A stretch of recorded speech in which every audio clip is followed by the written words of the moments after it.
날씨가 너무 더워가지고 여러분들 다 녹아버리실지 않았을까 걱정을 했는데 그래도 잘 살아 계시네요. 네, 너무 더워요. 저도 오면서 이런 날은 그냥 강의하지 말고 수박 하나 이렇게 해가지고 쪼개가지고 다들 나눠 먹으면서 예? 아이스 아메리카노 이런 거 예? 하나씩 이렇게 해가지고 그러면서 한 담이나 나눴으면 좋겠습니다. 그런데 불행히도 오늘 해야 될 내용이 인코텀즈예요. 그래서 인코텀즈는 제가 오늘 그 강의하면서 이제 강의하려고 나온 어떤 마음으로 나왔는지에 대해서 잠깐만 소개해드리고 잠깐만 말씀해드리고 인코텀즈가 바뀌었죠. 2010에서 2020으로 바뀐 올해가 이제 첫 해죠. 그래서 올해 문제의 어떤 형태로든 인코텀즈가 출제가 될 거고 그 다음에 이제 여러분들이 그 노리시는 이제 내년쯤에도 인코텀즈 2020이 나올 가능성이 상당히 높습니다. 그래서 이거는 이제 실사구시예요. 실제적으로 우리 그 시험에 필요한 그런 내용을 우리가 공부를 하는 것이고 제가 여러분들한테 잘 전달해 드려야만 여러분들이 정말로 제 강의를 들었음을 후회하지 않고 실제로 시험 문제를 잘 맞춰서 합격할 수 있다. 이런 생각을 하면서 옵니다. 제가 그 강사를 이제 하면서 선배 강사들이랑 이제 얘기를 하면은 강사를 이제 하시다가 이제 개인적인 사정, 뭐 이제 실무도 너무나 바쁘시고 그런 분들은 이제 하시다가 중간에 그만두시는 분들이 계세요. 근데 그런 분들 얘기를 들어보면 물론 뭐 실무적으로 그냥 실무에서 돈을 더 많이 벌기 때문에 강의보다는 실무에 더 투자한다. 뭐 이런 식으로 말씀하시는 분도 계신데 사실 그거보다는 두렵다. 두려워서 그만둔다. 그런 얘기를 많이들 하십니다. 그게 무슨 어떤 뜻이겠어요? 여러분들은 인생을 걸고 여기에 앉아 계신데 이제 강사가 잘 전달을 해야만 여러분들이 합격을 할 수 있고 그렇다는 얘기겠죠. 그러니까 강의하는 게 점점 두려워집니다. 사실은 저도 처음에 할 때는 막 엄청난 열정으로 두려운 것도 모르고 이제 했지만은 점점 해가 갈수록 저도 조금씩 이렇게 두려워져요. 그래서 그 두려움의 크기만큼 더 이제 노력을 해서 강의 준비를 해가지고 여러분들한테 드리는 거고. 그래서 스타 강사 김미경 씨가 한 말이 있죠. 내가 세상에서 제일 좋아하는 건 강의래요. 근데 세상에서 제일 싫어하는 건 강의 준비야. 이렇게 그 이제 음성 지원, 그 목소리 지원 되시죠? 그래서 강의 준비를 하는 게 상당히 힘들고 그렇습니다.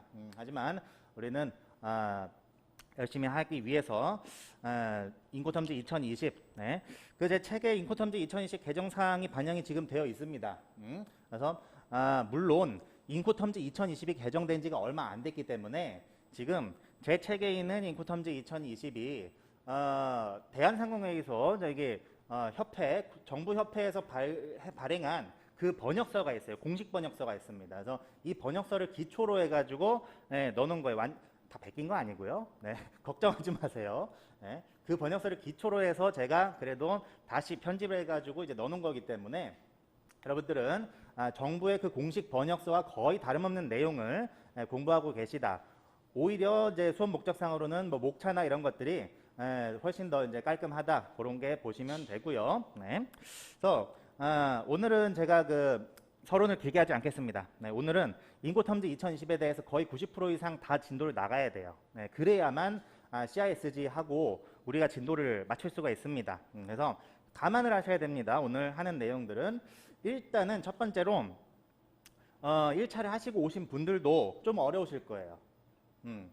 하물며 1차를 아예 안 하고 그냥 아무것도 없는 상태에서 인코텀즈 오늘 들으신다. 그러면 100% 이해가 다 안 가는 내용이 분명히 있습니다. 그걸 감안을 해야 됩니다. 왜냐하면 지금 오늘 배우실 내용들은 인코텀즈뿐 아니라 우리 그 아직 배우지 않았던 운송과도 이렇게 밀접하게 지금 관련되어 있는 내용을 제가 강의를 할 겁니다. 그래서 어려울 겁니다. 그리고 오늘 들어갈 내용은 여러분들 머릿속에 그래도 이제 지식 같은 게 좀 들어오는구나 이런 느낌을 오늘 받으실 거고요. 그 다음에 이제 두 번째는 이제 첫 번째랑 이어지는 내용인데 두 번째는 제가 이 모든 텍스트들을 다 읽지 않아요. 지금까지는 8시간 강의했죠.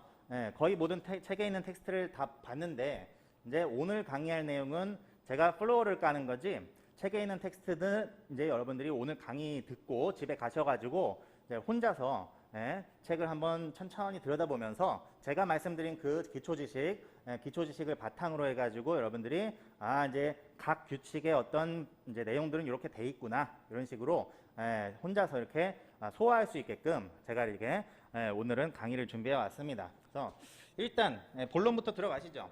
자, 인코텀즈 2020. 인코텀즈란 무엇인가?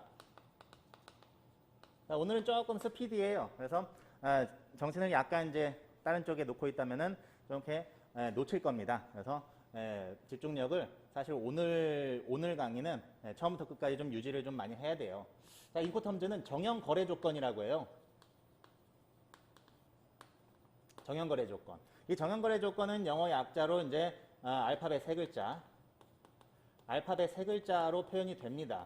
그래서 왜 알파벳 세 글자인지 약간 그 의문을 가졌던 분들 계십니까? 왜 하필 알파벳 세 글자일까? 요거는 인코텀즈를 처음 쓰기 시작한 그 지방이 이제 영국이나 이쪽이었어요. 유럽 쪽이 당연히 유럽 쪽이었고, 이제 영국 쪽에서, 영국이 어떤 나라입니까? 해상국가죠. 그래서 그쪽에서 먼저 쓰이던 그 무역 실무자들의 어떤 은어죠. 그래서 그게 이제 고착화된 게 우리 정형거래 조건의 인코텀즈고, 그러니까 옛날 사람들이 이렇게 그냥 썼으니까 그냥 그런 겁니다. 전통적이에요, 전통적으로. 뭐 의미는 없어요. 우리가 약간 그 정도로 받아들이시면 되고, 이 정형거래 조건의 의미는 인도, 그 다음에 위험, 비용에 대해서 규정하는 목적이 큽니다. 인도 위험 비용. 여기까지는 뭐 메모하실 필요가 없어요. 그냥 여기까지는 상식입니다. 상식. 인코텀즈 공부하시다 보면 여기 메모하실 필요가 없어요. 자, 인도 위험 비용. 인도란 무엇입니까? 딜리버리. 그래서 상품을 여기에서 갖다가 저쪽으로 놓는 거죠. 절대 소유권의 이전이 아닙니다. 그 다음에 위험은 상품이 운송 중에 파손됐어요. 상품은 운송 중에 파손될 위험이 상당히 큽니다. 운송 중에 파손되면 그 운송에 따른 그 파손을 매도인이 책임질 것인가, 매수인이 책임질 것인가. 우리가 그 지난 시간에 봤던 선적 품질 조건이나 양육 품질 조건이냐, 그 개념에서 보시면 됩니다. 그래서 선적 품질 조건은 운송 중 물품이 파손되면 누가 그것을 부담합니까? 선적 품질 조건, 선적 시점에만 품질이 유지되면 되니까 매수인이 부담하는 거죠. 그리고 양육 품질 조건은 운송 중에 파손되면 매도인이 부담하는 거고, 멸실 또는 손상의 위험을 그런 의미로 보시면 되고, 비용은 뭡니까? 비용은 설명드리겠는데, 비용은 그 시장 가격이 아니라고 했습니다. 경제학에서 말하는 이 수요 공급 곡선에 요제 중간에 만나는 지점이 여기가 시장 가격이 되는데요. 이 시장 가격이 아니고 비용이에요, 비용. 그래서 부수 비용을 말합니다. 부수 비용. 무역 거래에 드는 부수 비용으로서 예를 들면은 운송 비용이 있겠고, 뭐 보험 비용이 있겠고, 뭐 통관 비용이 있겠고, 기타 등등 이런 비용들을 말하죠. 그래서 이런 비용들이 물품의 원가에 얼마만큼 플러스 되느냐에 따라서 E부터 D까지 이렇게 차례대로 가격 조건이 형성이 돼요. 그래서 이 인코텀즈 같은 경우는 매도인과 그리고 매수인 사이에 그 들어가는 의무를 규율해요. 이거 굉장히 중요합니다. 그래서 우리가 그 무역 실무 전체적으로 한번 따졌을 때 세 부분으로 나눌 수가 있어요. 곤충, 머리, 가슴, 배 이렇게 나누잖아요. 무역 실무는 처음에 무역 계약으로 놓을 수 있고, 그 다음에 무역 거래 이행으로 놓을 수 있고, 무역 거래 종류로 놓을 수 있어요. 무역 계약 쪽에는 우리가 지금까지 배우신 거 전부 다랑 인코텀즈랑 CISG 이렇게 놓을 수가 있겠고, 이행 쪽에 결제, 운송, 보험 이렇게 놓을 수가 있겠고요. 종료 쪽에는 이제 클레임이랑 그 다음에 중재 요 정도로 이제 중요해요. 자, 요걸 나눈 기준이 뭐냐면, 무역 계약 쪽은 오로지 이제 매도인과 이제 매수인 간의 관계만을 이쪽에서는 말을 하고 있습니다. 매도인과 매수인의 관계. 이행 쪽은 매도인, 매수인뿐만 아니라 제3자. 자, 제3자인데 여기서는 결제에서는 제3자가 누굽니까? 은행. 운송에서는 운송인. 보험에서는 보험회사. 이렇게 해요. 그 다음에 클레임 중재는 뭐 이제 클레임 중재에서도 매도인과 매수인의 관계를 이제 규율을 해요. 그래서 자, 이렇게 보시면 인코텀즈는 여기 들어가 있죠. 매도인과 매수인의 관계만 규율한다. 그래서 오늘 보시겠지만 인코텀즈는 결제나 운송이나 보험과 같은 하위 계약들과는 관련이 없다는 말을 오늘 여러분들이 배우시게 될 거예요. 그래서 요거는 이제 제가 나눈 게 아닙니다. 어떤 무역실무 강사한테 듣더라도 일단 이렇게 나눕니다. 그래서 저는 OT 시간에 요걸 이제 강의를 안 하고 들어왔는데 여기서 말을 해드리는 것이고, 그래서 인코텀즈는 이렇게 되어 있다. 자, 중요한 게 뭐죠? 점수죠. 우리는 2차 공부를 하기 때문에 점수를 높여야 돼요. 그래서 인코텀즈를 어떻게 공부해야 점수가 높아질까? 암기는 1차에서 테스트했습니다, 이미. 그래서 암기는 이제 1차에서 테스트한 암기는 뭐 이제 간단한 거 고쳐놓죠. 매도인을 매수인으로 고쳐놓거나 뭐 그렇게 합니다. 우리는 이제 그 암기 테스트가 아니고 이해예요, 이해. 그래서 무역실무에 거의 이제 이해 파트가 많이 없어요. CISG도 거의 암기라고 볼 수 있겠고, 여기 이제 나중에 종료 쪽으로 가자면 여기도 다 암기고요. 요거 암기. 그다음에 보험 쪽도 거의 암기 테스트 경향이 많습니다. 근데 인코텀즈 같은 경우에는 거의 순도 한 80% 정도는 이해입니다. 이해. 특히 이제 인코텀즈가 개정이 됐기 때문에 이 이제 인코텀즈 개정 내용을 얼마만큼 이해해가지고 잘 쓰느냐를 테스트할 그런 가능성이 높아요. 그래서 우리는 이해를 해야 되는데 이제 이해에 따른 이제 내용들이 굉장히 많아요. 그래서 지금 이제 인코텀즈 2020으로 개정되면서 FCA에서 이제 본선적재 표기 선화증권 요거 들어갔고, 그 다음에 FOB나 CIF 이거 비교하는 거, 자 요런 내용들, 혹은 자 인코텀즈랑 놀라지 마세요. 인코텀즈 플러스 CISG 이렇게 결합해서 나오기도 해요, 문제가. 인코텀즈 자체는 뭐 쉽습니다. 근데 CISG 내용 엄청나게 방대합니다. 보신 분들은 알겠지만은 특히 1차 치고 오신 분들은 이 CISG 전체 조항 이거 어떻게 외우지? 그런 생각을 항상 하세요. 근데 요 두 가지를 또 플러스 해버려요. 인코텀즈와 CISG. 그래서 제가 실제로 그 합격하던 그 해의 문제가 인코텀즈와 CISG의 위험 이전을 비교해서 논술하라 이거였고요. 그 시험에서 제가 이제 조금 높은 점수를 받아가지고 합격을 한 건데, 요런 게 이제 나올 거란 말이에요. 이런 이제 난이도 높은 문제가 아니라 단순히 뭐 엑소옥스에 대해서 설명해라, 뭐 FOB에서 설명해라, 이런 문제는 정말 이거는 2차에서는 정말 초딩 수준의 문제입니다.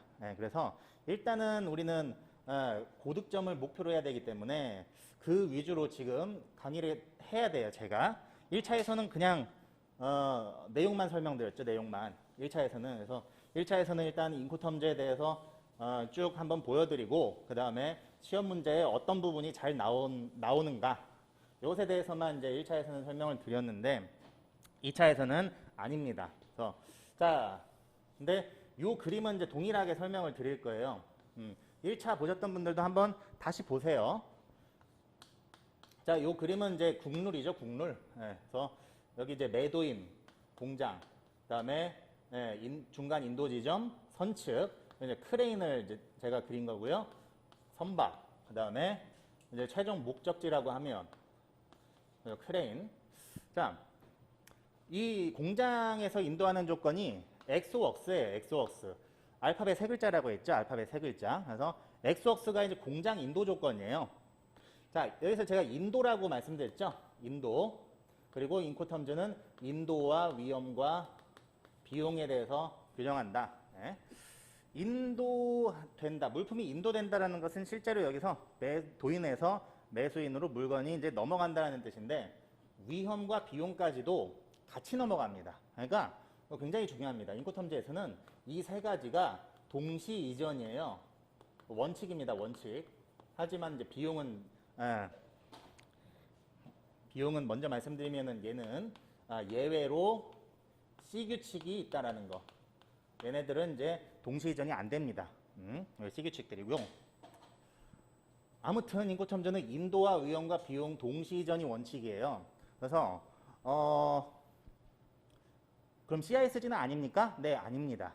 CISG는 인도와 위험이 따로입니다. 따로 놀아요. 그래서 이제 제가 말씀드렸듯이 인도와 위험을 이제 인코텀즈 CISG 비교해서 논할 가치가 거기에 있는 건데, 이제 인코텀즈 같은 경우는 일단 여러분들이 지금 인코텀즈만 보고 계시니까 인도 위험 비용이 동시 이전이 원칙이다.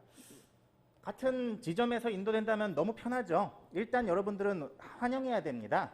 이게 다 상이해버리면 여러분들은 인도 따로, 위험 따로, 비용 따로 다 암기해야 돼요. 근데 일단은 같은 지점에서 엑소웍스는 매도인의 공장에서 혹은 뭐 이제 공장이 아니라 제3의 이런 창고일 수도 있습니다. 네, 공장, 뭐 물건이 항상 공장 안에만 있는 게 아니라 창고에도 있을 수 있으니까 그건 이제 감안하시고 어쨌든 공장 인도 조건. 자, 공장 인도 조건의 인도는 이쪽 공장에서 일어나고요. 위험도 여기 이제 공장에서 일어나요. 공장에서 이미 인도가 일어난 시점에 위험이 매도인에서 매수인으로 넘어가 있는 거예요. 그러니까 굉장히 이제 엑소웍스는 좀 특별한 규칙이 되는 거죠. 왜냐면은 공장 안에서 물건은 가만히 있었습니다. 물건은 가만히 있었는데 위험이 이전이 돼버려요. 가만히 있는 그 상태에서. 네. 자, 그러면 비용. 엑소웍스의 비용은 뭘까요? 일단 엑소웍스를 그 물건을 구성하고 있는 원가가 있겠죠. 그래서 이제 회계를 배우셨다면은 뭐 이제 제조 간접비 뭐 이런 거, 직접 그 재료비 이런 거 포함된 그게 이제 원가, 노무비 포함된 게 원가고 거기에 이제 이윤을 붙일 겁니다. 매도인도 뭐 땅 파서 장사하는 게 아니니까. 그리고 뭐 기타 뭐 판관비 이런 거 있지만은 생략하고요. 엑소웍스는 딱 이거예요. 딱 이겁니다. 그래서 여기에 뭐 부수적으로 이런 이제 부수적인 비용들이 발생하지 않는 게 엑소웍스. 자, 요거까지 이해하셨으면 FCA로 갈 수 있어요. FCA는 free carrier예요. 네. free가 뭐냐면 매도인의 의무가 free가 된다는 뜻입니다. 그래서 free가 뭡니까? 매도인이 이 지점에서 물건을 인도하면 자신의 의무는 free가 된다. free는 그런 의미에서 F 조건은 다 그런 의미에서 이해하시면 되고 FCA는 이제 공장 인도 조건과는 차별화되는 두 가지 특징을 가지고 있어요. 첫 번째는 물품을 적재해줘야 됩니다. 매도인이. 물품을 적재해줘야 돼. 그러니까 엑소웍스는 그냥 가만히 두면 돼요. 가만히 두면 인도가 됩니다. 근데 FCA 같은 경우에는 매도인이 물건을 지게차로 들어서 적재해줘야 돼요. 트럭에. 그 다음에 또 뭐냐면 수출 통관을 해줘야 됩니다. 수출 통관. 매도인이 수출을 하려면 이제 관세사를 고용해서 그 관세사로 하여금 수출 신고 필증을 떼게끔 만들어줘야 돼요. 거기에 이제 통관이고. 그래서 엑소웍스에다가 이런 비용들이 추가되면 뭡니까? FCA라는 거예요. 자, 제가 이 FCA 요 라인에다가 CPT, CIP 두 개를 쓸게요. 이 CPT나 CIP는 이제 C규칙입니다. C규칙. 원래 인도 위험 비용이 동시 이전이 원칙인데 C규칙은 예외라고 했습니다. 그래서 이 C규칙은 FCA랑 똑같아요. 인도나 위험 이전 장소는. 그래서 똑같습니다. 똑같은데 C규칙에서는 이 운송계약, 여기서부터 지정 목적지까지 여기까지 이제 운송계약을 매수인이 아니라 매도인이 체결을 해줘야 됩니다. 자신의 비용으로. 그래서 이제 C규칙이 비용과 위험의 이전 장소가 상이하다는 거예요. 자, 보세요. C규칙에서 인도나 위험 이전은 어디서 일어납니까? 이 시점에서 일어나요. 이미 일어나 있습니다. 인도나 위험의 이전이 일어나 있는데 비용은 여기까지의 비용을 누가 납부한다? 매도인이 납부한다. 라는 거죠. 그래서 왜 이 짓을 할까요? 네, 한번 생각을 해볼게요. 자, FCA나 엑소웍스는 상식적으로 별로 그렇게 어려운 게 없습니다. 근데 왜 C규칙들은 매도인 측에서 이 운송계약을 매도인이 체결을 해줄까? 자, 1차 배우신 분들은 요거 혹시 강사한테 설명 들으셨나요? 왜 매도인이 체결하는지? 매도인이 체결하는 게 편합니다. 실무적으로. 그래서 그래요. 왜냐? 물품을 선적하는 이 수출국에서 운송계약을 여기서 체결하는 게 편해요. 왜냐? 운송인에게 물품을 인계하면서 운송서류 발급받아야 돼. 그게 이제 여러분들이 알고 계시는 비ll of lading, BL입니다. BL. 그거 발급받기도 편하고 그 다음에 이 물건에 대해서 일단 잘 아는 사람이 누구죠? 매도인이죠. 매수인이 아니라. 그래서 매도인이 물건에 대해서 잘 알고 있고 하기 때문에 그리고 현대 이제 해상 운송이나 뭐 현대 운송, 항공 운송들은 수출지에서 물건이 이제 인계받았을 때 여기에서 운송계약을 체결하는 것이 더 합리적인 게 뭐냐면 시간 순서예요. 시간 순서. 네. 보세요. 물건이 처음에 여기에서 인계되죠. 처음에 물건이 여기 있을 수가 없잖아요. 그러니까 처음에 물건이 인계되는 이쪽에서 계약이 체결되는 게 당연히 합리적입니다. 여러분들이 외국 나가실 때 생각하면 돼요. 예, 외국 나가실 때 뭐 대한항공이나 아시아나항공 이용하면서 항공편을 우리가 나가면서 여기에서 항공편을 우리가 계약을 체결하는 게 정말 편한 거죠. 하지만 우리가 이제 나가면서 외국에서 우리가 나가는 계약을 체결해 가지고 그렇게 여행을 한다는 것은 솔직히 말도 안 되는 거예요. 그래서 일단 수출지에서 운송계약을 체결하는 게 편하다. 그 이유, 일단 그 이유 말고도 더 심오한 이유는 있습니다. 하지만은 일단 우리는 쉽게 여기까지 이해하고 심오한 이유는 이따가 알려드리고요. 그래서 자, 캐리지 페이드 2예요. 그리고 이 CIP는 뭐냐면 I가 이제 인슈런스입니다. 인슈런스 보험. 그래서 CPT는 매도인이 오로지 이제 운송 계약만을 체결을 해줍니다. CIP는 운송 계약 플러스 보험이죠. 보험 계약까지도 매도인이 체결을 해줍니다. 그러면 CPT에서는 보험 없나? 그건 아니에요. CPT에서 보험 계약을 체결을 하고 싶으면 매수인이 체결을 자기가 알아서 하는 거예요.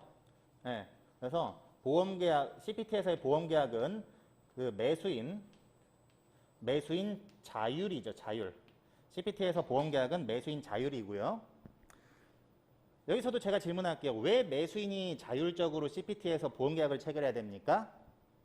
자, 힌트는 위험 이전이 여기서 된다는 거. 네, 힌트는 위험 이전이 여기서. 만약에 여기서 사고가 나면 이 사고에 따른 책임은 누가 진다? 매수인이 진다. 그렇기 때문에 보험 계약을 매수인이 자율로 체결을 하는 거죠. 자, 여기까지 했고, 그 다음에 이제 해상 매수로 하기 전에 D규칙으로 넘어갈게요. 그래서 DPU, DAP, DDP입니다. 자, DPU 같은 경우에는 얘는 양육품질 조건이에요. 양육품질. 이제 얘네들은 이제 선적품질 조건이었고, D 규칙들은 모두 양육품질입니다. 정말 쉽죠? 예. 앞이 D자로 돼 있으면 양육품질. 그래서 양육품질 조건에서의 인도는 당연히 수입국에서 일어나고요. 인도, 위험, 이전 전부 다 수입국에서 일어나고, 그 다음에 이제 비용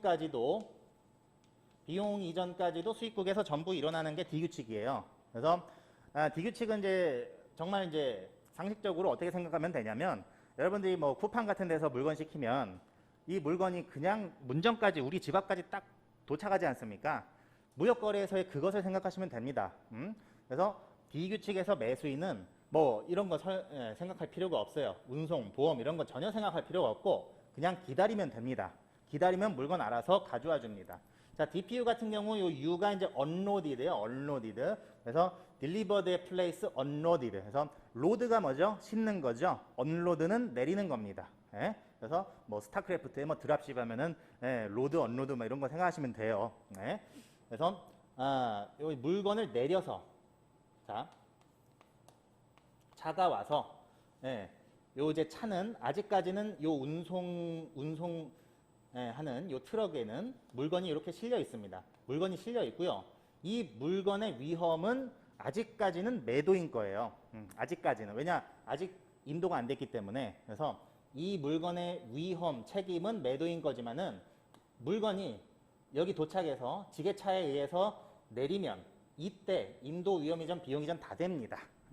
이게 이제 DPU고요. DAP 같은 경우에는 양육을 하지 않습니다. 그런 차이만 있어요. 그래서 DAP는 Delivered Place로 양육하지 않고 그저 이 트럭이 요 앞에 서 있으면 돼요.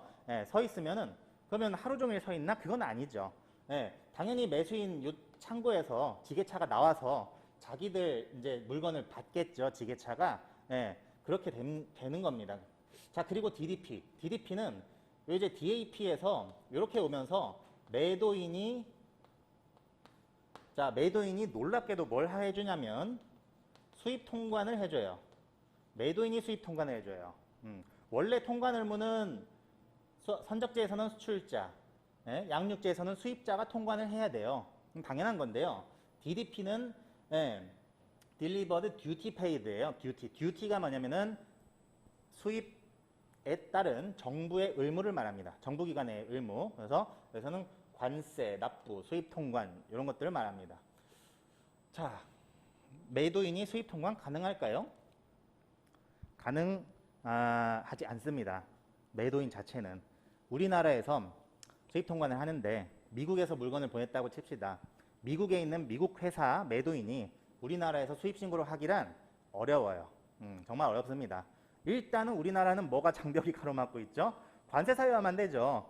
미국 사람이 우리 관세사 자격증 땁니까? 그거 안 되잖아요. 그래서 어떻게 하냐면 실무적으로는 수입 통관에 따른 비용만 매도인이 가져가요. 어떤 뜻인지 아시겠습니까? 그러니까 매도인 측에서 우리나라 관세사를 섭외하는 겁니다. 그럼 되잖아요. 네. 대리하니까 우리는 관사가. 그래서 이렇게 이제 알고 계시면 돼요. 매도인이 수입 통관을 직접 하는 건 아니고 일단 매도인한테 이 의무가 있기 때문에 수입국의 관세사를 섭외한다. 매도인이. 네. DDP가 아니라 DAP는 뭡니까? DAP는 매수인이 자기 관세사 그냥 쓰는 거고요. 네. 이렇게 이제 보시면 됩니다. 자, 여기까지는 다 했고 정말 빠른 시간 안에 다 끝냈죠. 자, 그리고 해상 내수 운송 전용 규칙이 4개가 남았어요. FAS, FOB, CFR, 여기다. CFR, CIF. 자, 해상 내수로 운송 전용 규칙은 말 그대로입니다.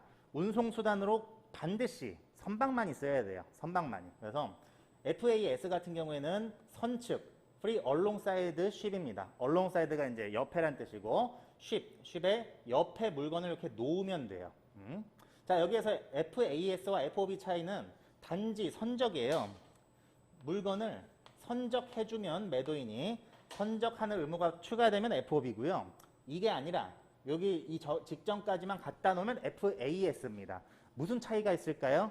FAS 단지 선적인데 그냥 사람으로 치면 그냥 이 배에 그냥 걸어서 올라가면 되는데요. 물건은 절대 그렇지 않습니다.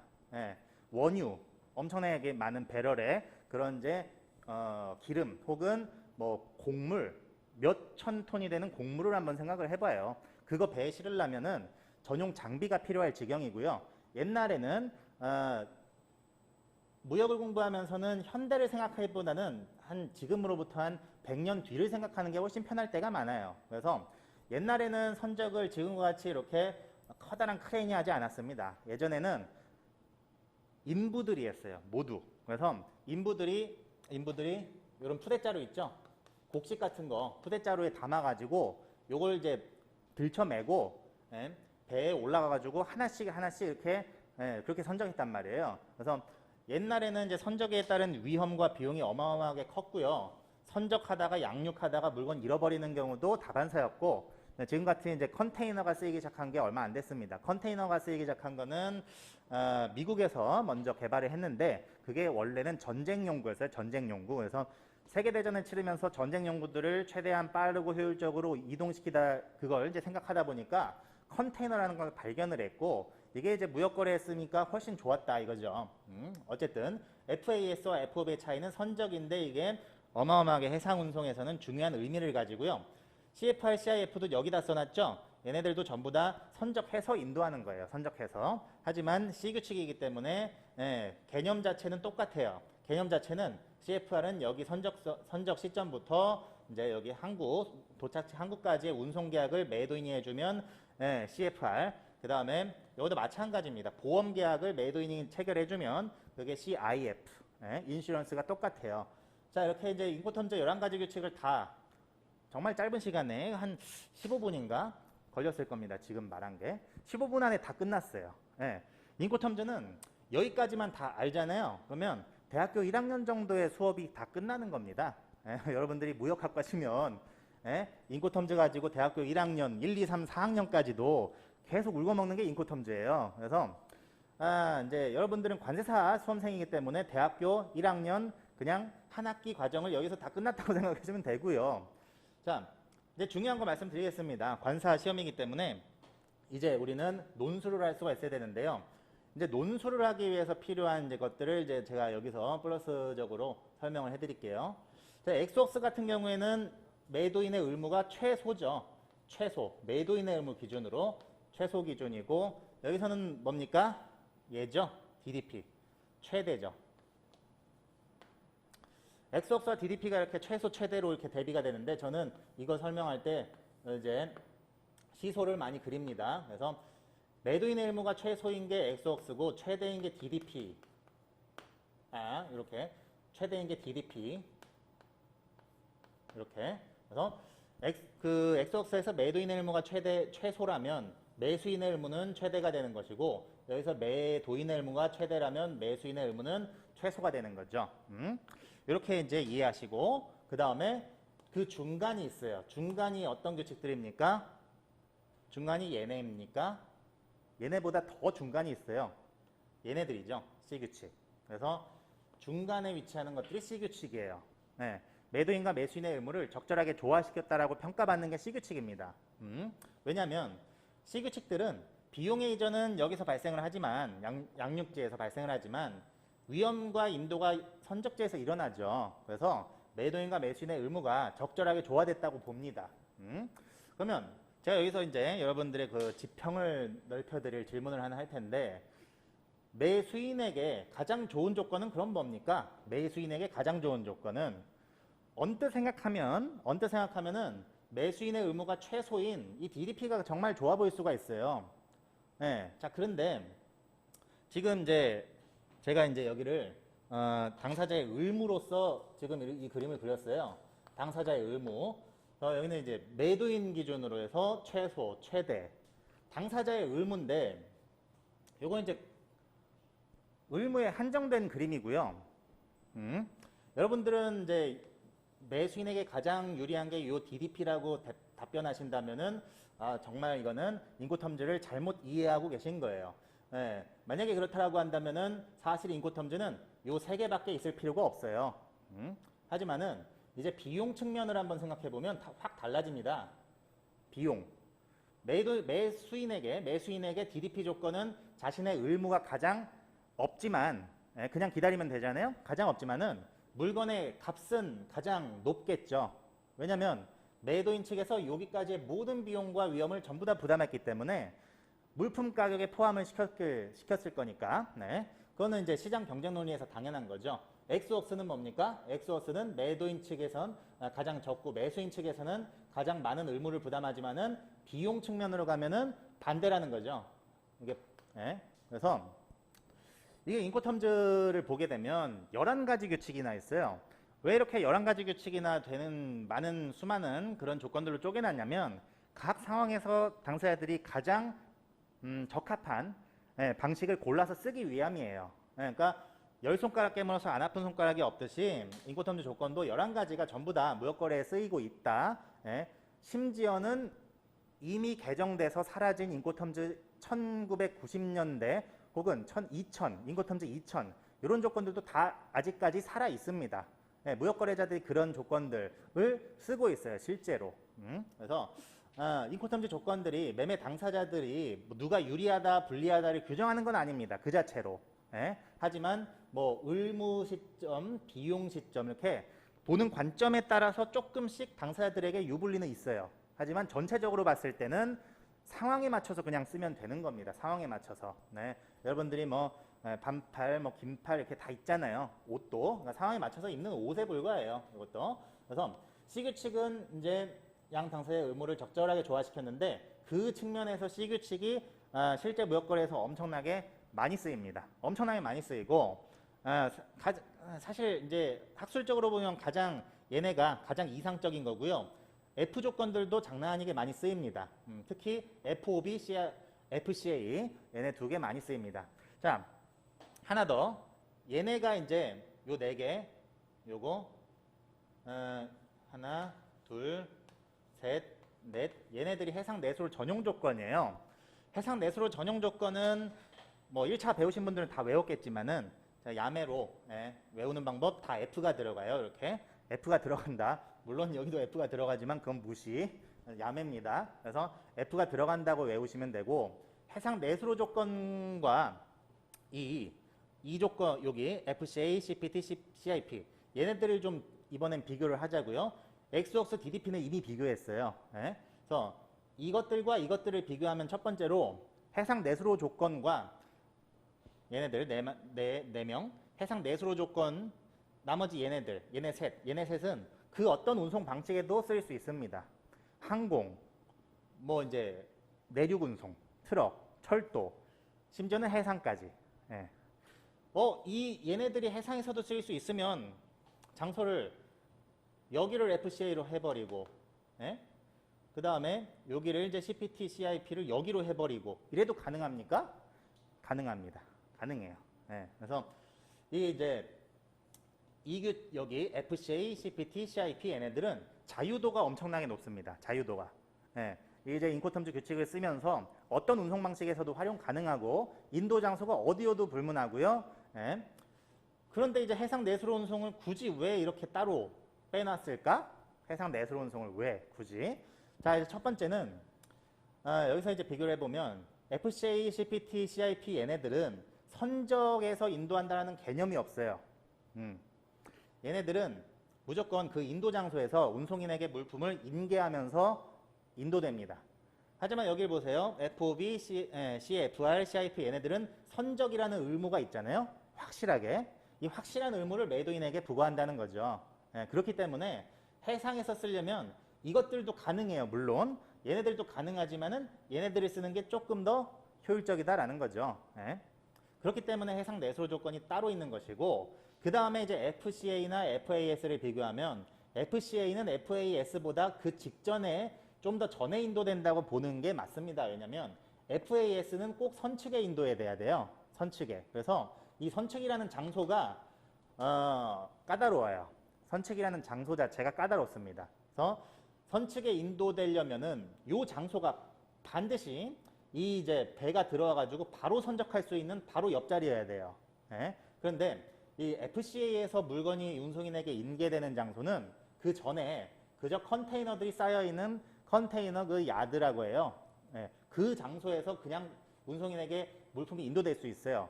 이렇게 되면 FAS의 장소보다 한참 뒤에요. 여기가 한참 직전입니다. 그래서 만약에 양 당사자가 여기에서 물건을 인도하기를 원한다면 반드시 이걸 써야 돼요. 이걸 쓰면 여기라고 특별히 명시해야 됩니다. 요 안에다가 특별히 여기에 단서 붙여가지고 여기에서 인도되는 조건으로 하자. 고쳐야 돼요. FCA를.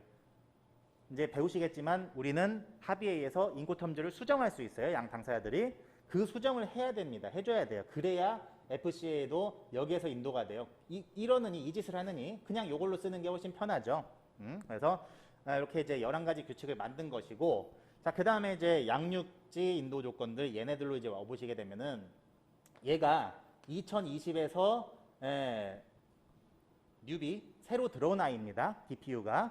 원래는 얘가 DPU가 아니고 DAT라고 해가지고 딜리버드의 터미널이었어요. 인코텀즈 2010에서. 그래서 얘는 이제 2010에서 요 터미널, 양육지 항구의 요 터미널에서, 터미널은 항구를 말합니다. 항구에서 물건이 양육돼서 인도되는 게 DAT였습니다.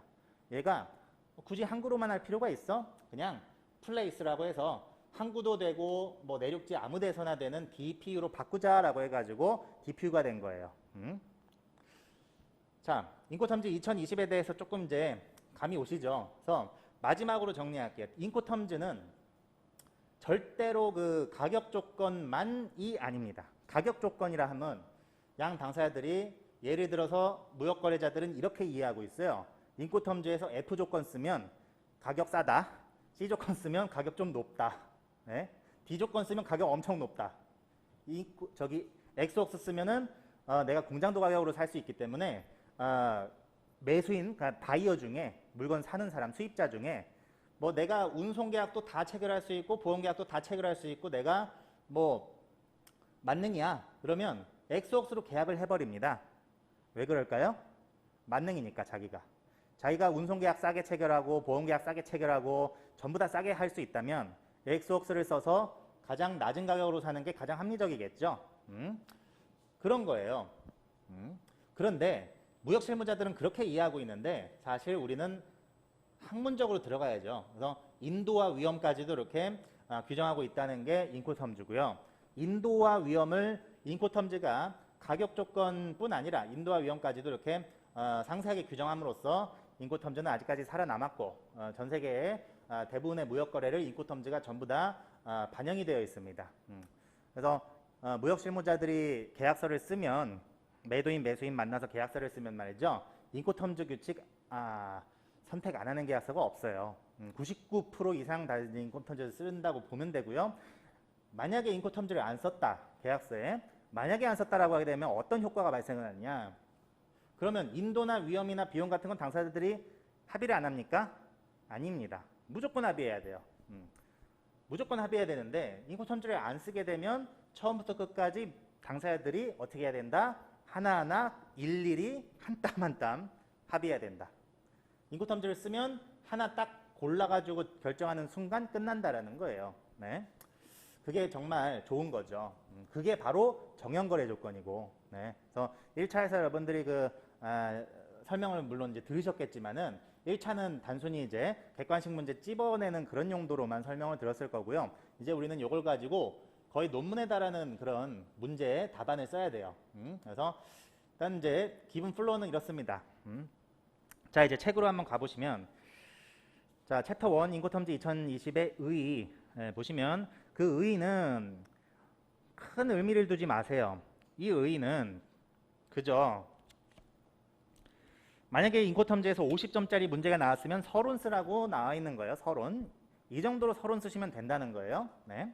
물론 이제 서론 요걸로 이렇게 다 쓰면 한 페이지 넘어가서 정말 오버한 서론이 됩니다. 그래서 요 내용도 한 반 정도로 여러분들이 줄여가지고 쓰시면 됩니다. 그래서 제가 이제 설명드린 내용이 쭉 나와 있는 것이고, 여기서 이제 볼 내용은 A1, A10, B1, B10까지 거울처럼 대비해서 실무적으로 이용되도록 했다. 네. 그래서 거울처럼 대비됐다는 그 말이 뭐 단순한 어떤 표현 같지만 인코텀즈에서 정말 자주 나오고 인코텀즈를 만든 ICC라는 그런 이제 장소가 ICC라는 협회가 자주 쓰는 말입니다. 자주 써요. 그래서 그 단어도 좀 이렇게 챙겨두시고, 자, 그 밑에 보시면 A1, B1 쪽부터 쭉 10까지 나와 있죠. 그래서 정말로 거울처럼 대비되고 있는 걸 볼 수가 있어요. 자, 이거 외울 필요는 없습니다. 2차에서. 이거 물어보지 않아요. 근데 1차에서는 물어봐요. 그래서 1차까지 보시는 분들은 외워야 되고요. 잘 외우는 방법 팁 드리면 1번 일반 의무는 매도인은 물건 인도해야 된다. 매수인은 대금 결제해야 된다는 간단한 거예요. 지나가고 2번부터 8번까지가 전부 다 시간 순서로 되어 있다는 거. 그래서 수출 시간 순서입니다. 수출에 따른 시간 순서. 뭐냐면 일단은 2번, 3번 인도 위험이 가장 중요해요. 인도 장소, 위험 이전 장소를 결정하는 게 중요하기 때문에 맨 먼저 이거부터 해야 됩니다. 이건 의심의 여지가 없는 거고요. 2번, 3번이 인도 위험, 그 다음이 운송 보험이잖아요. 그러니까 수출하려면 운송 계약 체결해야 되고 보험 계약 체결해야 돼요. 네, 거기까지고, 그 다음에 운송 서류. 자, 운송 계약을 체결하면 운송인이 물건 받아가면서 운송 서류를 먼저 이제 운송 서류를 줍니다. 그런데 이제 운송인이 이제 물건을 이제 받기 전에도 운송 서류를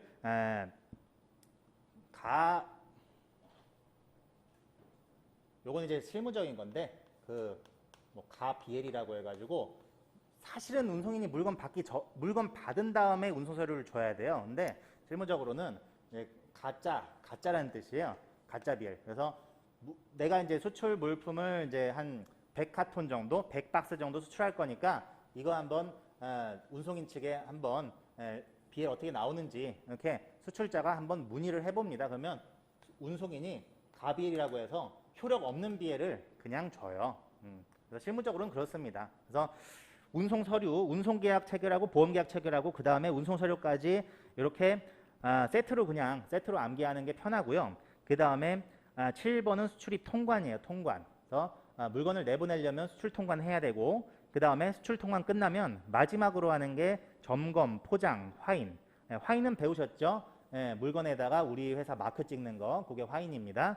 그래서 물건을 점검하고 포장하고 화인 마크까지 찍고, 여기까지가 이제 수출 통관의 어떤 이제 시간 순서다. 그래서 실제로 물건이 이제 선적되기 직전 과정까지 이렇게 여러분들이 상상해서 시간 순서로 외우세요. 여기 이제 국제상업회의소에서 이걸 의도하고 만든 게 아니에요. 이거는 여러분들이 암기하기 편하라고 제가 그냥 만든 개념이에요. 시간 순서로 만든 개념이기 때문에 너무 그렇게 진지하게 받아들일 필요는 없고, 그 다음이 비용 분담 통지 이렇게 됩니다. 자, 챕터 2 인코텀즈 2020 개요. 자, 여기는 이제 볼 부분만 보고 일단은 넘어갈게요. 제가 2020 인코텀즈에서 가장 놀란 부분은 인코텀즈 2010은 개요 부분이 굉장히 깔끔하고 정말 이 수험생들이 쓰기 편하게끔 되어 있고 마치 국제상업회의소 ICC에서 관세사 시험 수험생들을 배려해서 이렇게 만들었나 싶을 정도로 정말 깔끔했어요. 그 내용 그냥 그대로 외워서 답안지에 쓰면 되는 그런 내용이었거든요. 근데 20으로 오면서 논문이 됐습니다. 완전히.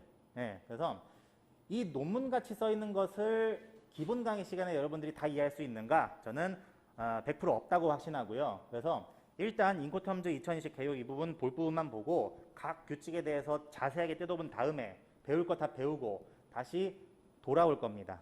자, 일단 서문의 목적을 보시면 서문의 목적이 뭐겠어요? 네.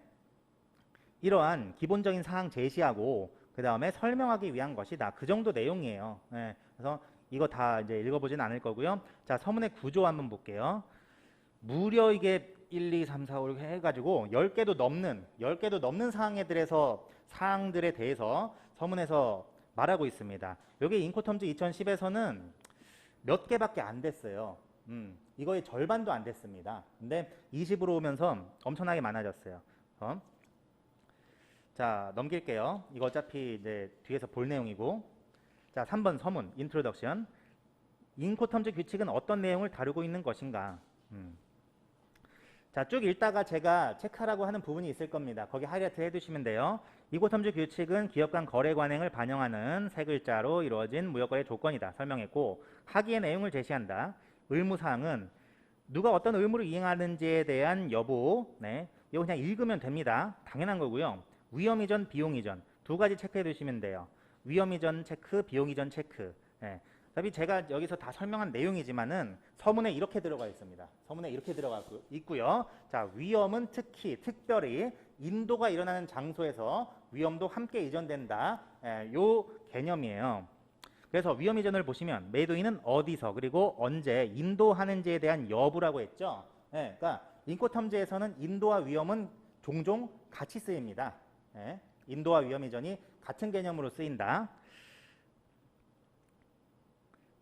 그리고 비용 이전 밑에 이제 그 말들은 일단 넘어가고, 자, 인코텀즈 규칙은 어떤 내용을 다루고 있지 않는 것인가? 자, 여기 중요합니다.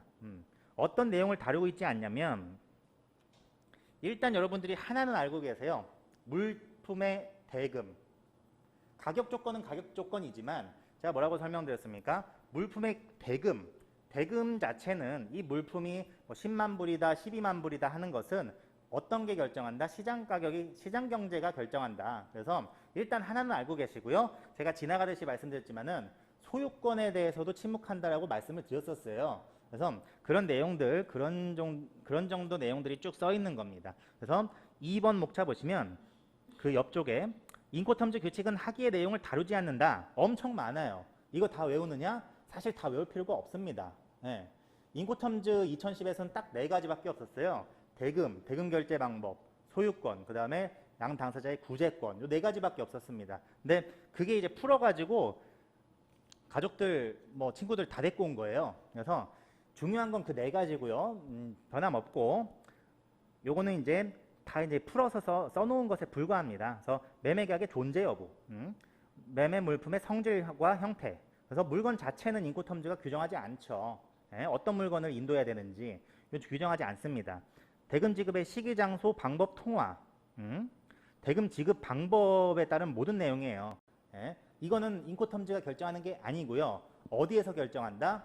사실 매매 계약서에서 결정하는 것이고, 계약서에서는 어떻게 말을 하고 있냐면 신용장 혹은 추심 혹은 송금 이런 식으로 우리 무역실무 결제 파트에 있는 그 내용이 매매계약서에 들어가 있습니다. 그래서 이 내용은 결제 파트에서 결정할 내용이고요. 매매계약 위반에 사용할 수 있는 구제수단. 구제수단은 인코텀즈에서 말하고 있지 않습니다. 거기 옆에 써두세요. 이건 CISG에서 말하고 있어요. CISG. 그래서 CISG와 인코텀즈가 상호 보완적이다라는 말을 어디서 들어보셨을 수도 있습니다. 인코텀즈와 CISG는 인코텀즈는 이렇게 인도 위험 비용에 대해서 상세하게 규정하고 있고, CISG는 인코텀즈가 규정하지 않는 그 밖의 영역, 대표적으로 구제수단은 이제 당사자의 클레임을 말해요. 자, 계약상 의무이행의 지체 및 그 밖의 위반의 효과 같은 뜻이에요. 네, 위의 구제수단 요 이제 내용과 같은 의미입니다. 그 다음에 제재의 효력, 상대방에게 의무이행을 제재할 수 있다면 그 효력. 그 다음에 관세 부과, DDP, 관세 부과, 여기서 DDP, 수입 통관하려면은 매도인이 관세 납부해야 되는 조건이 DDP 아닌가요? 이렇게 물어볼 수도 있습니다. 근데 여기서 말하는 이 관세 부과는 뭐냐면 관세 액수를 말해요.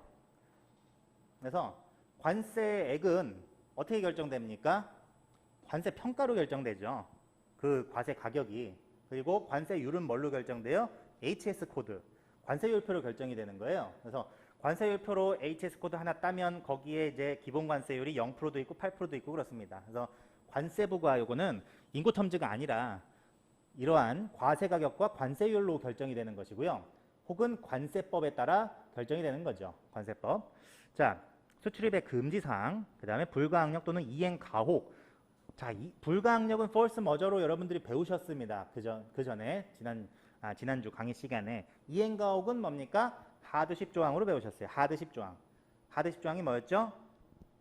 이 물건의 선적을, 예를 들어서 이 물건의 선적을 해야 될 때 매도인에게 너무 가혹한 상황이라면, 물품을 선적하기가 매도인에게 너무 가혹하면 이 계약 내용을 일부 고쳐서, 예를 들어서 항공운송이라고 처음에 항공운송을 해야 되는 상황이었으면 해상운송으로 고칠 수 있다.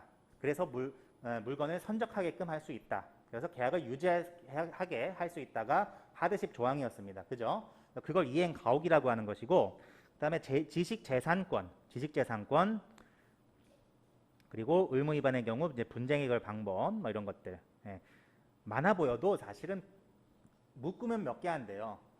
묶으면은 매매계약 자체, 매매계약의 존재, 그 다음에 대금에 관한 사항이죠. 그 다음에 양 당사자의 구제권, 요 정도예요. 크게는 요 세 가지고 마지막 가장 중요한 게 그 밑에 나옵니다. 소유권. 그래서 소유권, 무엇보다 가장 중요한 내용은 소유권 또는 물권 이전을 전혀 다루고 있지 않다는 점을 강조한다. 예? 소유권이 너무 중요하기 때문에 따로 빼놓은 겁니다. 소유권. 그래서 요 이제 네 가지 정도 여러분들이 카테고리 잡아가지고 외우시면 되고, 나머지 내용들 설령 답안지에 이제 쓸 때 생각이 안 나도 생각나시는 대로 쓰는 거예요. 자, 소유권에 대해서 한마디만 하고 마칠게요. 너무나 중요하기 때문에. 소유권에 대해서는 왜 인코텀즈가 말을 하지 않고 있을까에 대해서 생각을 해보신 적이 있습니까? 이제 1차에서는 한번 배우신 적이 있을 텐데, 정확하게 아셔야 됩니다. 이제 소유권에 대해서는 인코텀즈와 CISG 둘 다 침묵하고 있어요. 그러니까 소유권에 대해서 말하지 않고, 소유권에 대해서 말하지 않는 대신에 이것을 인도와 위험이라는 두 가지로 쪼개가지고 규정하고 있는 거예요. 그러니까 소유권 같은 경우에는 어떤 개념이냐? 여러분들이 소유에 대해서 설명하실 수가 있습니까? 일단 여러분들이 소유하고 있는 100% 소유하고 있는 것은 나의 신체, 그죠? 네? 근데 사실은 뭐 나의 신체도 내가 전부 다 소유하고 있는 것은 아니지만, 근데 우리나라 법 규정으로는 소유권에 대해서 어떤 것을 사용, 수익, 처분할 수 있는 권리라고 말합니다. 예, 그래서 법적으로 들어갔을 때 어떤 물건을 내가 사용할 수 있다. 예, 어떤 물건을 혹은 처분할 수 있다. 혹은 어떤 물건으로 수익을 낼 수 있다. 이런 권리가 소유권입니다.